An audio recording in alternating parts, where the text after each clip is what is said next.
This must be the best known cycle landmark in the Netherlands, the Hovenring in Eindhoven. So is that why Eindhoven is one of the 5 nominees to become best cycling city in the Netherlands in 2014? Or does the city have more to offer?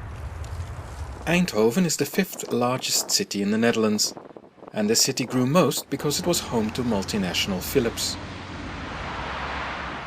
Quite literally, the company built houses for its employees. The P in football club PSV Eindhoven also stands for Philips.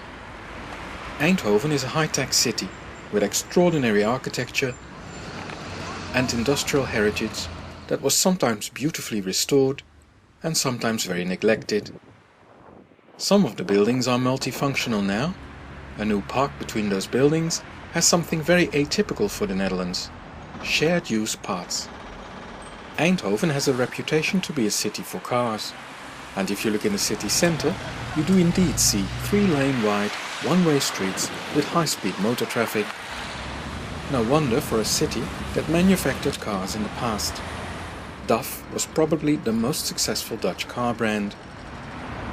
Fortunately, there is always cycling infrastructure right beside these big roads, or under it. The city centre has an entire network of cycle routes below the routes for motor traffic, and it is well used. The cycle tracks are wide, very wide. You can cycle 6 abreast, and there's still more room. Eindhoven also has an airport, reachable by bicycle and with cycling parking facility, even though it is not very big and not indoors. You can also get to the airport by modern buses on their own bus routes. And you can park your bicycle at the bus stop to combine modes. Where the routes for the bus and bicycle cross, there is a clear and safe crossing.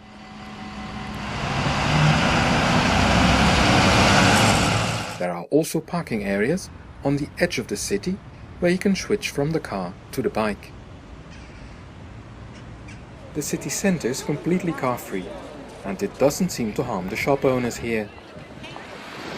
There is a lot of bicycle parking in the city, and the best is a centrally located underground bicycle parking facility. Rolling paths take you underground, and the spacious below-ground area has many double-layered racks where you can park your bicycle free of charge, but guarded. The Eindhoven cycling network is elaborate and well connected.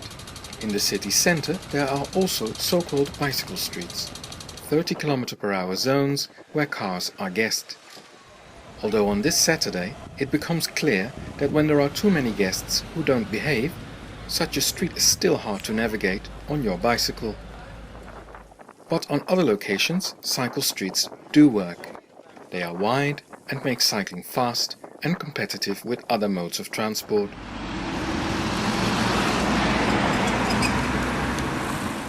It is great to see that Eindhoven builds a lot of new cycling infrastructure.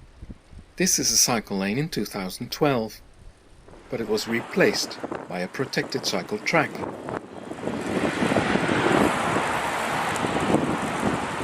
All the new infrastructure is being built to the latest design standards, with smooth red asphalt and forgiving curbs. Eindhoven is also building a fast cycle route all around the city, inaptly called Slow Lane. But there already is a whole range of well-protected one-way cycle paths alongside main roads. And there are also a lot of two-way cycle routes where that makes more sense. No wonder so many people cycle in the city. From a very young age, children are made used to cycling. And once they start cycling themselves, they keep on doing it their entire life. All types of people, on a whole range of bicycles. Eindhoven indeed has a lot more to offer than the Hovenring. All in all, it seems to be a very good candidate to become best cycle city of the Netherlands in 2014.